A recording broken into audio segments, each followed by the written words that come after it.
Hello అండి అందరికీ. పిల్లలు అప్పటికప్పుడు స్నాక్స్ కావాలని అడుగుతూ ఉంటారు కదండి. అలాంటప్పుడు గంటలు గంటలు చేసే అవసరం లేకుండానే ఈ విధంగా ఆలూతోటి 10 నిమిషాల్లో స్నాక్స్ చేసి పెట్టండి. చాలా ఇష్టంగా తింటారు.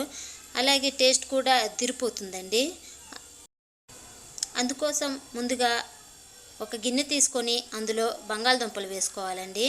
అవి మునిగే వరకు నీళ్లు పోసుకొని తగినంత ఉప్పు వేసుకొని ఉడకబెట్టుకోవాలండి. చూడండి, మనం స్పూన్తో కుచ్చి చూస్తే ఈ విధంగా ఉండాలండి. అప్పుడే బంగాళదుంపలు పర్ఫెక్ట్గా ఉడికినట్లు. తర్వాత వాటిల్లో చల్లనీళ్ళు పోసుకొని పొక్కు తీసుకున్నామంటే పొక్కు అనేది ఈజీగా వచ్చేస్తుందండి.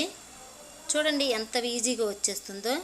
తర్వాత వీటిని ఈ విధంగా మెత్తగా మెదుపుకోవాలండి.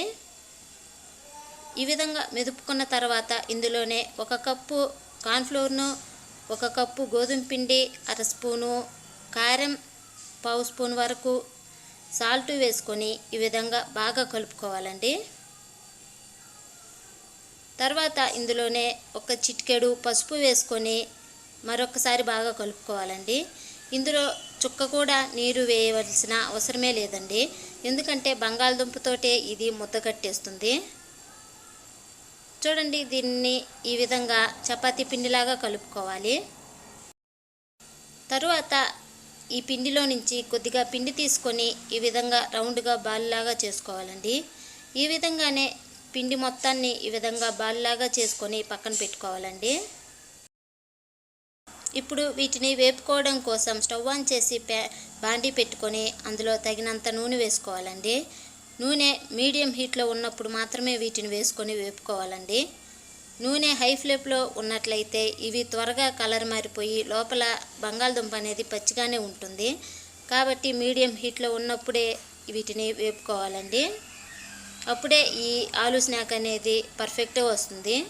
చూడండి ఎంత బాగా వచ్చిందో, మంచి కలర్ వచ్చాయి కదా. అలాగే చాలా అంటే చాలా టేస్టీగా క్రిస్పీగా కూడా ఉంటాయి. మీరు నూనె పీలుస్తుంది అని అనుకోవచ్చు. నూనె అనేది అస్సలు పీలవదండి. ఈ విధంగానే అన్నింటినీ చేసుకొని పక్కన పెట్టుకోవాలండి. అంతే అండి, ఆలూతోటి టేస్టీ అయిన స్నాక్ రెడీ అయిపోయినట్లే.